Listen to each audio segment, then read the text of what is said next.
now at 9. The Cherokee County Health Department is helping people in the community sign up for resources like WIC. I'm Melissa Alexis, and I'll have the story coming up. Plus, a new scam targets home sellers in Southwest Missouri. Bikers, you're getting more miles on the pavement. I'm Lonnie Walton in Joplin. I spoke to an expert and he says he's connecting the trails in ways you wouldn't imagine. I have all the information and more coming up. The 4 states' most watched news starts now. A judge today sentences a man for a 2023 murder in Galena, Kansas. This is KOAM News at 9 on Fox 14. I'm Tanya Bach. Billy Barker will serve what's called a hard 50 sentence. That's a life sentence without eligibility for parole for 50 years rather than 25. In June, after a 3-day trial, a jury found Barker guilty of fatally shooting 27-year-old Levi Porter in April of 2023. The jury convicted Barker on charges of first-degree murder, a felon in possession of a firearm, and criminal carrying of a weapon. The judge sentenced Barker to a year for each of the other counts. The Pittsburgh Chamber of Commerce wants to warn residents of an online scam. The scammer has been posting fake links on the chamber's latest giveaway post. The chamber says, do not click on any suspicious links or provide personal information. And if you are the actual giveaway winner, you will hear directly from the chamber. Another scam going on around, this one in Southwest Missouri. A Springfield couple listed their home for sale recently, only to be notified by their realtor that they had been scammed out of their money after responding to what turned out to be a fake ad. One of the homeowners said she's seen multiple fake ads on Facebook.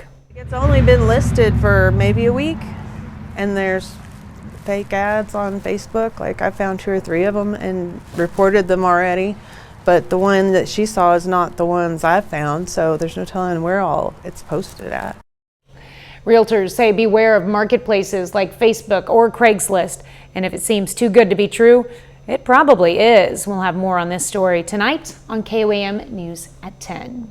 Well, meteorologist Lindsay Gaffney joins us now with a first look at weather.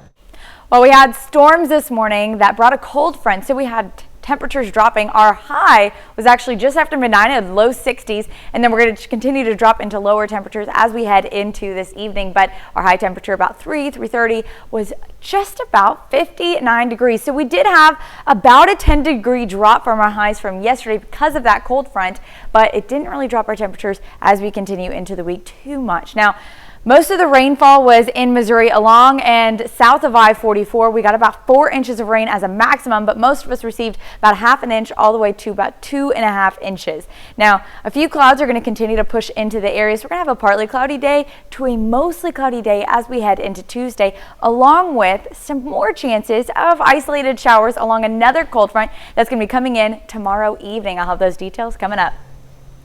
Thanks, Lindsay. A popular Joplin business is growing. The Joplin Greenhouse and Coffee Shop will open a second location called Bloom in historic downtown Joplin. The new location at 218 South Main Street will serve as a streamlined version of the Joplin favorite, but visitors can expect the same house-made syrups and house-roasted coffee patrons have come to love. Bloom opens on Wednesday. Well, cyclists and even walkers in the 4 states are gearing up for new additions to U.S. bicycle routes. It's an effort to expand the countrywide system. One of 4 new routes will soon run from Bella Vista, Arkansas, following US 71 through Joplin and over to Springfield, Missouri. KOAM's Lonnie Walton has the details. Cyclists are ones that are very adventurous, and they're doing, like I said, multi-days and multi-cities across the country. Patrick Tuttle is the director of Joplin Business Bureau. He says he's really excited about the over 23,000 miles added to the Bikers Trail this year. That's because he's a biker himself. I had the pleasure in 2018 to go from Shamrock, Texas to St. Louis, and that was a great trip following USBR 66. The United States Bicycle Route Association wanted to make it safer and more convenient for riders. But we also have corridors to get people into the visitor centers, be able to connect with BR 66, and even restock their supplies. We talked to a walker, and of course, He couldn't be any more excited. It's always nice to have some places that are a little bit in nature to visit and to walk in, especially if you have a dog. It's great where there's not a lot of traffic. A lot of traffic is what Tuttle says they try to avoid. We don't like doing interstates because it's just too fast and the viewpoint is too short based at that speed. S71 is no longer the heavy traffic flow north and south for us. It makes it an opportunity for cyclists to use those roads. But how is this trail any different from any other trails, like the Katy Trail? Katy Trail is a dedicated Rails to Trails program, which is a hardened surface, a packed surface. The bicycle routes mostly follow existing highways. Tuttle can't wait to get his bike game on. It's going to give a whole new opportunity to have a dedicated mapped route to be able to travel through multiple cities. Walton, KOAM News. And this is the most mileage ever added to the bike route in a single year. The long-term plan with this route is to continue south into New Orleans. Well, coming up, time to get out. The State Department says it's no longer safe for Americans to be in Syria following the fall of the longtime president there, Bashar al-Assad. I'm Greg Palcott in London. That's my story. Coming up. But first, thousands of area families will soon see relief for their medical bills. Dr. Larson. Thousands of area families are getting relief from their medical bills. The announcement comes from Hope City Church, which has campuses in both Joplin and Northwest Arkansas. The church says it's negotiated to erase $4.2 million in medical debt for families in Southwest Missouri and Northwest Arkansas this Christmas. The program targets unpayable debt that's too large for someone to overcome on their own, due either to the size of the debt or the income of the recipient. And the church says this will eliminate all medical debt for more than 3,200 people in our region who fall below a specific financial threshold. The money comes from donations and the church's budget. In a news release, lead pastor Cody Walker says, quote, "Our hope and prayer is that our community would know that they are loved. We not only want to step in the gap and help with the need, but we are praying that this would be an answer to prayers for over 3,200 families who will receive their medical debt abolished this Christmas," end quote. You'll find more information on this story on KOAMnewsnow.com. An outreach clinic in Galena is helping people get the resources they need. KOAM's Melissa Alexis introduces us to a woman who's been impacted by these programs. And it helped me know that I wasn't alone. Hannah Hendry is a family advocate coordinator for the SEK Community Action Program. But she was once a new mom in need of assistance. I didn't know what tomorrow would look like, and if that meant I would go without, I was fine knowing that my kids wouldn't. She says at first she didn't feel confident about asking for the help she needed. Scared or intimidated at first to go into these offices to ask for assistance because I thought that meant I was weak.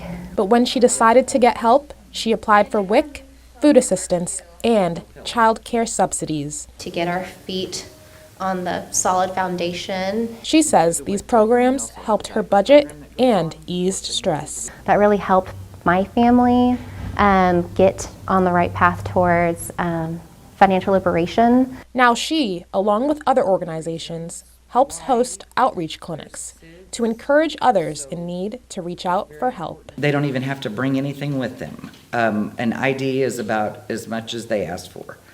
You can come in, do a 10 to 15 minute process, and then you'll know today, yes, you're qualified for the presumptive or not. They're helping people with applications for WIC and for KanCare Medicaid. WIC aims to help moms and families meet their nutritional health needs. The formula and the milk and the eggs, it was really expensive, especially when you have multiple children and maybe they're twins or they're like back to back. The outreach clinic will also fax the necessary documents for an individual's KanCare Medicaid application. Now here I am 9 years later and I'm able to put back into the community that put into me. Reporting in Galena, Melissa Alexis, KOAM News. To learn more about the next outreach clinic, visit our website at KOAMnewsnow.com. Missouri Southern State University receives a $347,000 grant to tackle the 4 states' nursing shortage. The university's Nursing Education Incentive Program is designed to boost the number of nursing graduates and address the shortage of nursing faculty in the Joplin area and rural communities. Over the next 3 years, the funding will help expand the pre-licensure bachelor's in nursing program, create an accelerated graduate nursing degree, and support new faculty positions. The grant will also fund the development of a mentoring network to improve faculty retention and provide advanced training to grow the number of qualified educators. Lindsay is next with a complete look at your forecast, and later, controversy at the Postal Service, losses, delays, and talk of privatization. Connect to Culture and Spiva Center for the Arts.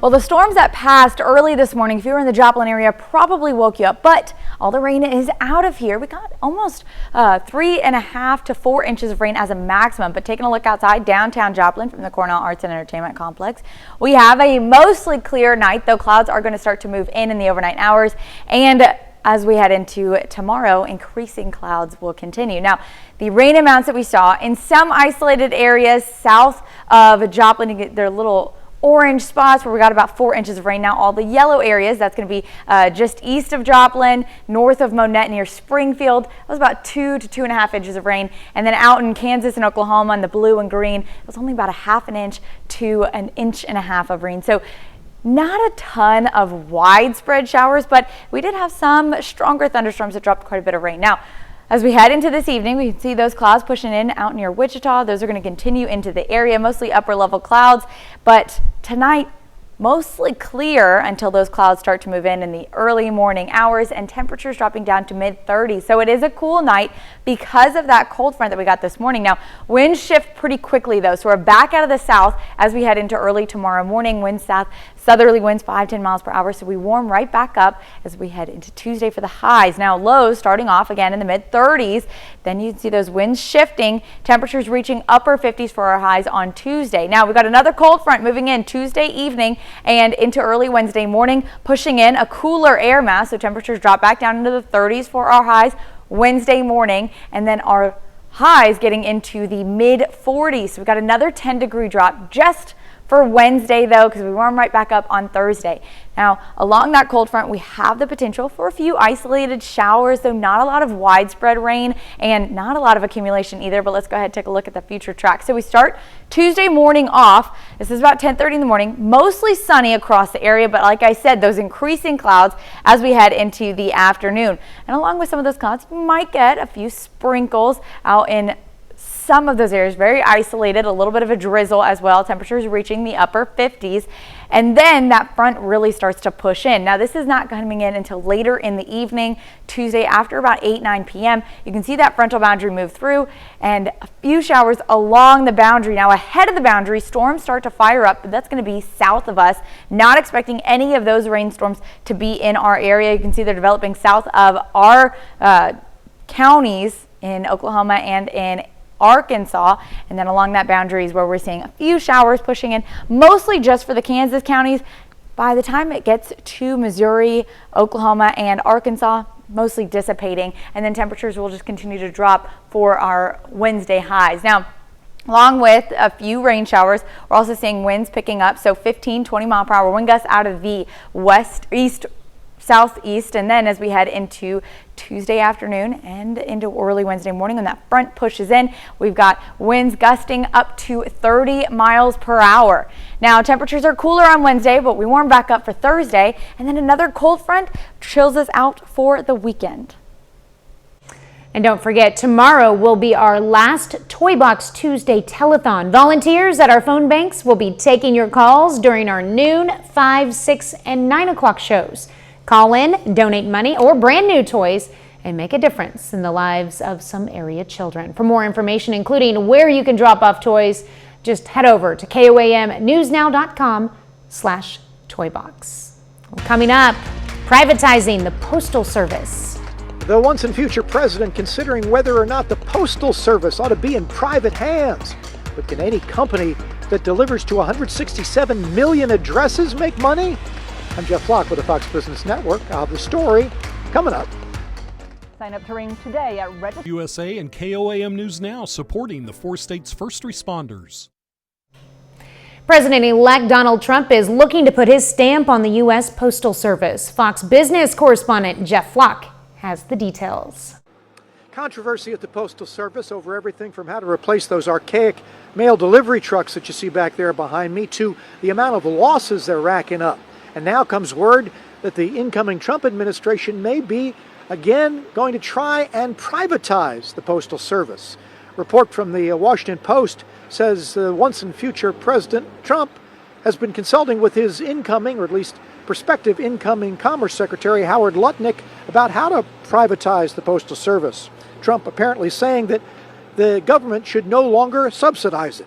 That'll be hard. The Postal Service losing almost $10 billion last year and $100 billion since 2007. Part of the problem, a huge infrastructure and a declining amount of first-class mail. 44 billion pieces sent last year. That sounds like a lot, but it's down almost 4% and the lowest since it's been since 1968. The Postmaster General, Louis DeJoy, under fire on Capitol Hill. One Republican lawmaker saying he is at fault for the Postal Service's problems, and Mr. DeJoy says he's not having it anymore. You, sir, do not get an A grade. You cannot give yourself that grade. I just did. You can't. On your watch. Postal Service. With all the AI. Before my watch, the same stuff happened. With all the AI, with all the computer systems, you're worse than if I took a horse and picked up the mail and delivered it 2 miles down the road. That's you. I hope you got that on camera. Also on camera and under the microscope, the Postal Service's new next-generation delivery vehicle. It's made by Oshkosh Defense, a Wisconsin company, but the Washington Post says about 3,000 of them were supposed to be delivered by now, but only about 100 have actually been delivered. The company pushing back, saying, telling Fox Business, we are on track with our contractual obligations, including the ramp up to full rate production in 2025, and will be at full production through 2025. Everyone seems to agree that the old vehicles that you see back there behind me need to be replaced, but a lot of disagreement about how they should be replaced and when they will, as well as whether this whole business goes private. In Philadelphia, I'm Jeff Flock with the Fox Business Network. Well, a new way to shop is gaining in popularity. More Americans are using buy now, pay later services, and some people are turning to this plan to avoid accumulating massive credit card debt. A new report shows on Cyber Monday, consumers spent nearly $1 billion using buy now, pay later. And that was a record amount for a single day. Last year, consumers spent more than $75 billion, up from $65 billion in 2022. Wow. Well, industry experts say don't look for egg prices to look much better in 2025. Wells Fargo Agri-Food Institute sector experts say high egg prices will continue next year. That is, if the highly pathogenic bird flu continues. Chicken numbers before March of 2022 supported lower egg prices, but the onset of bird flu since then resulted in a short supply of eggs. Wholesale egg prices jumped nearly 55% in November. Well, a festive stroll through the lights brings families together for a closer look at the holiday magic. That story coming up. Holiday savings start at Roper Honda. Revelers gathered in Carthage tonight and took off for a run, walk, or jog through the Way of Salvation Christmas light display. The event started at the Church of the Nazarene parking lot and was free and open to the public. Runners led the way, followed by walkers and bikes, and those taking part could choose a 1-mile loop back to the church or a longer route through the historic Carthage Square, with some opting for a detour to Sparkle in the Park. I think this is an awesome way for our families to get together and walk through the lights. We never get to get that close up. You know, we can drive through, but walking through is really cool. We're not running, we're just walking. We're sauntering. Well-behaved dogs were also allowed to join in on the fun, and participants enjoyed cookies and cocoa inside the church afterwards. Well, 30 more minutes of news, weather, and sports is coming your way. Coming up, a tragic school shooting in Wisconsin takes the lives of both students and staff. Plus, tensions escalate in Syria, from Israeli airstrikes to warnings for Americans to leave, and Russia consolidating forces. Big Bang Theory. Hear from your friends at Highwinds. You're watching the 4 states' most watched news. This is KOAM News at 9 on Fox 14. I'm Tanya Bach. Multiple people are dead and a number of others injured in a shooting at a Christian school in Madison, Wisconsin. Now, police believe the shooter, also dead, was a student there. Fox News correspondent Connor Hansen has more from New York. Police say at least 3 people have died, including a teenage student and a teacher. The shooter has died as well, described as another teen student who attended the K-12 school. Outside Madison, Wisconsin, police surrounding the Abundant Life Christian school after reports of an active shooter inside. When officers arrived, they found multiple victims suffering from gunshot wounds. Madison's police chief said several people were brought to the hospital with a wide range of injuries. Police say while this is something they hoped would never happen in their city, they do train for it. The protocols are simple. Stop the killing, stop the dying, find out who's doing this. And the officers did that, and they did that adamantly. Terrified parents rushed to a nearby medical center to be reunited with their children. Officers combed through the school several times to make sure there were no other threats, but the chief says his officers never had to fire their weapons. To be honest with you, I'm feeling a little dismayed now. So close to Christmas. Every child, every person in that building is a victim and will be a victim forever. And these types of trauma don't just go away. The ATF and FBI are both assisting local police, and President Biden has been briefed on the developing situation. In New York, Connor Hansen, Fox News. Well, President-elect Donald Trump stood alongside the CEO of Japanese investment giant SoftBank to announce a huge investment in the U.S., $100 billion. Which Trump says will create 100,000 jobs. The investment will focus on artificial intelligence and other key technologies. Now, Trump says Elon Musk and Doge would help cut $2 trillion from the U.S. budget, promising the American people wouldn't have to sacrifice any benefits. Well, it's no longer safe for Americans to be in Syria, and that's the word from the State Department following the fall of the Assad regime. Fox News senior foreign affairs correspondent Greg Palcott has more from London. Israeli airstrikes are escalating throughout Syria, and there are still sporadic clashes taking place more than a week after the fall of the Assad regime. Now the State Department is telling Americans to leave the country, claiming the security situation is deteriorating and there's no way to guarantee the safety of U.S. citizens. But the White House says it's still engaged in Syria. The U.S. is in regular contact with the group currently running the country, and the 900 American troops deployed in Syria will remain to help fight ISIS. America and our partners have an important stake in helping the Syrian people chart this new path. We know that what happens inside of Syria can have powerful consequences well beyond its borders. Meanwhile, ousted dictator Bashar al-Assad has released his first message since leaving the country. He claims he didn't want to give up and intended to keep fighting, but he was evacuated to a Russian military base and then sent to Moscow when the base came under attack. Russia is now abandoning some of its smaller bases in Syria and consolidating in the port city of Latakia. The rebels say they don't want to fight with Moscow or Washington, but it's not clear if they're forcing the Russians out or if they're leaving on their own. We don't have any contact with them. The location of this airport is very important, and we've received orders to be here.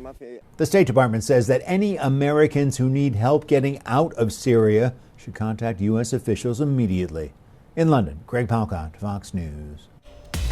Lindsay is next with a complete look at your forecast. And later, the elves in Santa Claus, Indiana are answering thousands of letters to Santa this year, keeping the Christmas magic alive for kids around the world. Beginning to look a lot like savings. The Center for the Arts.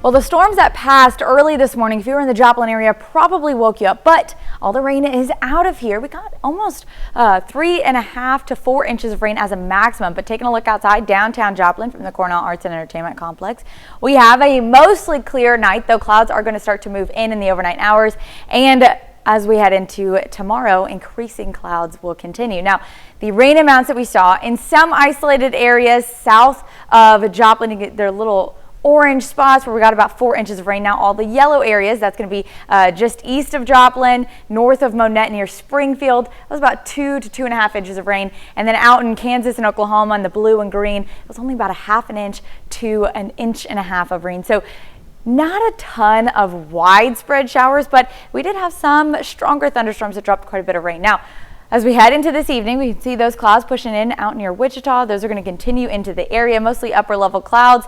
But tonight, mostly clear until those clouds start to move in the early morning hours and temperatures dropping down to mid-30s. So it is a cool night because of that cold front that we got this morning. Now, winds shift pretty quickly though. So we're back out of the south as we head into early tomorrow morning. Winds south, southerly winds 5-10 miles per hour. So we warm right back up as we head into Tuesday for the highs. Now lows starting off again in the mid-30s.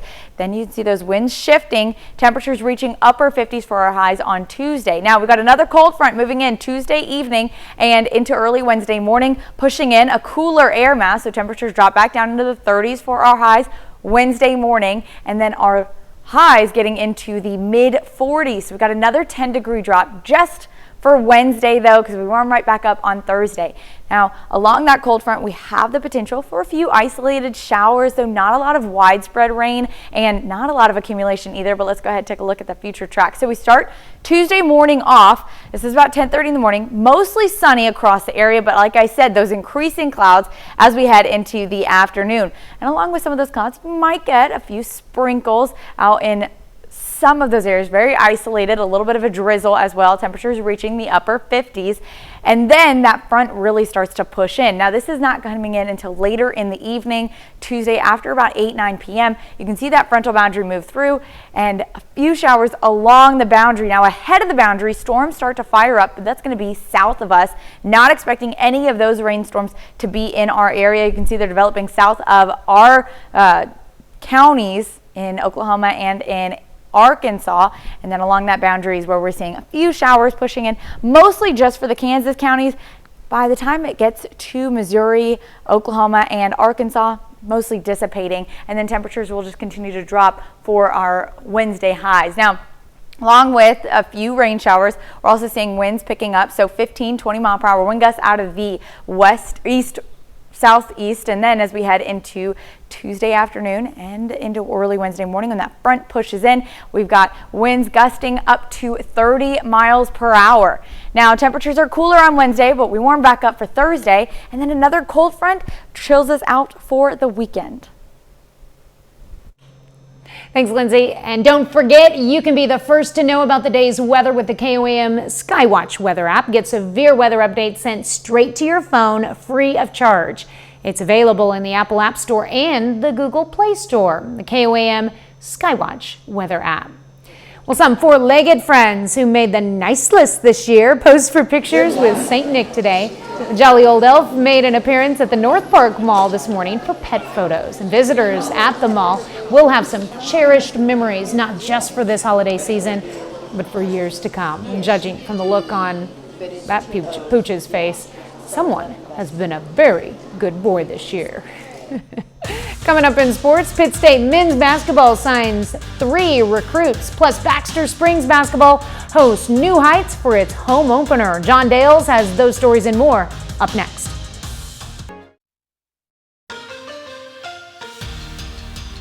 New Heights Christian Academy basketball is off to a solid start to its 2024-25 season. Both the Cougars boys and girls teams just took first place in the MoKan Winter Classic last week. Tonight they're back in action over at Baxter Springs. Baxter Springs girls basketball at home for the first time this year, playing host to New Heights Christian Academy. Early first quarter, Chesney Billings finds Chloe Turley, who fades away and hits a jump shot. That would tie the game at 2, but this night would belong to the Cougars. Off a missed three-point attempt, Evangel commit Libby Fanning goes to work, gets an offensive rebound and goes up strong for 2.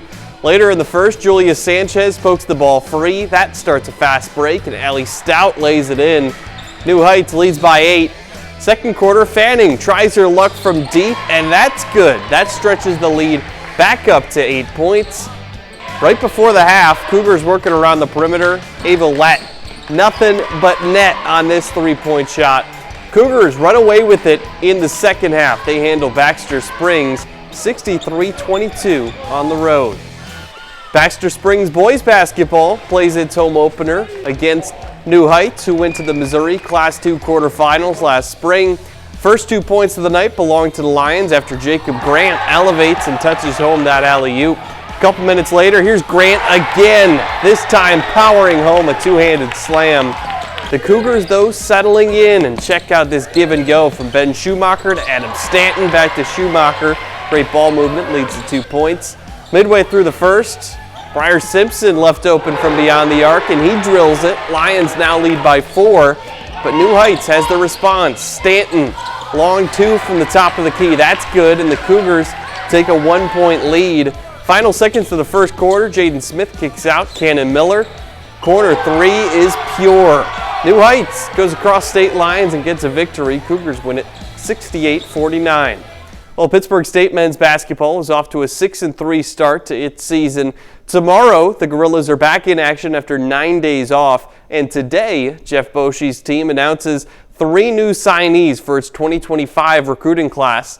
Gorillas add 3 high school seniors to their squad for next season, starting with E.J. Breland, a 6'1 guard from St. Patrick High School in Chicago. He's a 3-time all-conference performer and averages 17 points per game so far this year. They also signed Landon Short, a 6'2 guard from Stony Point High School in Texas, who helped lead them to a state runner-up finish a year ago. And Maddox Teeter, a 6'7 forward who's averaging 10 points and 7 rebounds for Farmington High School in Arkansas. Closing things out in the NFL, we have a Monday Night Football doubleheader. First, up in Minnesota, the Vikings hold a 27-6 lead over their division rivals from Chicago. They're about midway through the fourth quarter there, and then the Falcons lead the Raiders 15-3. They're just starting the fourth quarter in Vegas. I mentioned Pitt State men's basketball back in action tomorrow. They're down actually in Texas, taking part in a tournament down there, so that should be fun. All right, can't wait to find out how that game turns out. Looking forward to it. They've had a long time off to kind of recover. All right. All right, thanks, John. We're back with more news after this.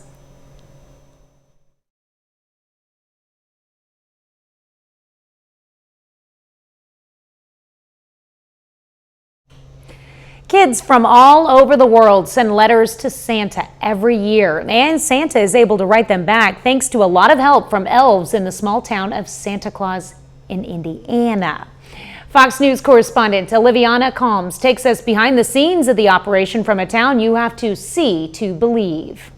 That's right, Santa Claus, Indiana. It's a real place. It's a small town with a lot of Christmas spirit. The elves here help Santa respond to thousands of letters to kids every year. Last year, almost 25,000.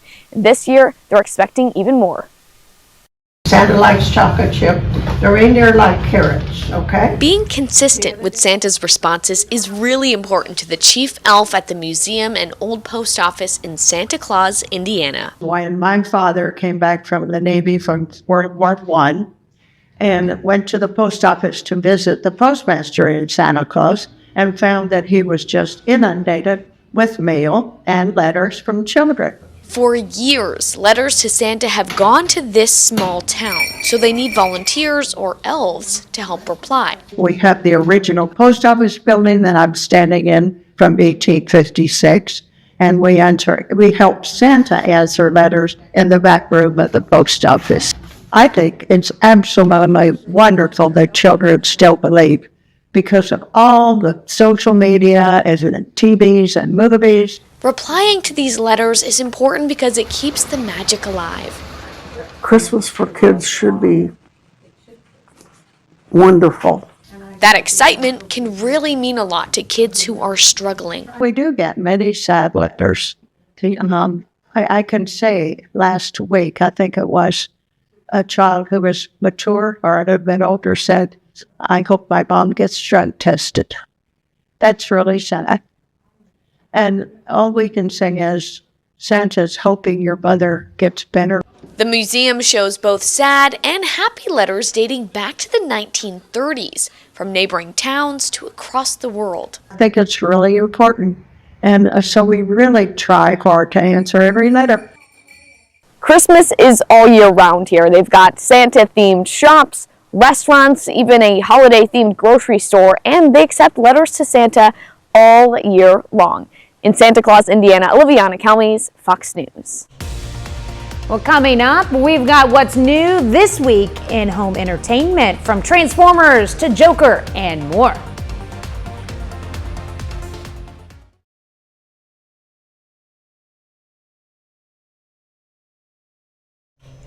Giant transforming robots and the Clown Prince of Crime are among the new digital and DVD releases available to add to your home library. Fox's Ashley Dvorkin runs down the list of what's new in home entertainment. The Autobots and Decepticons top this week's list of what's new in home entertainment. Transformers 1 is the origin story of Optimus Prime and Megatron. The voice cast includes Chris Hemsworth, Brian Tyree Henry, and Scarlett Johansson.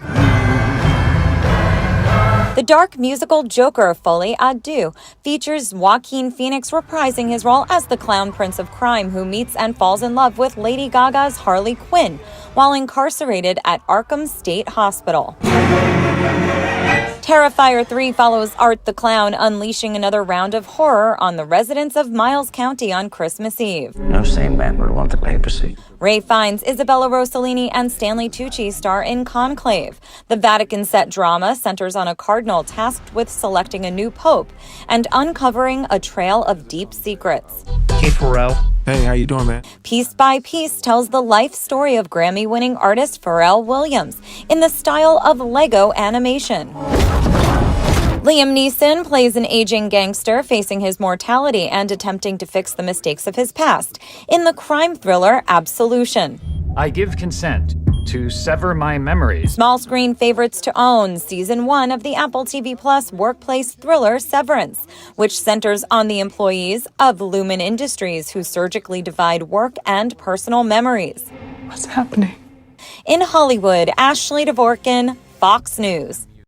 And that's our time for tonight. Thank you for joining us. We're going to leave you with video of elephants feasting on Christmas treats at a Belgian zoo. Have a great night and an even better tomorrow.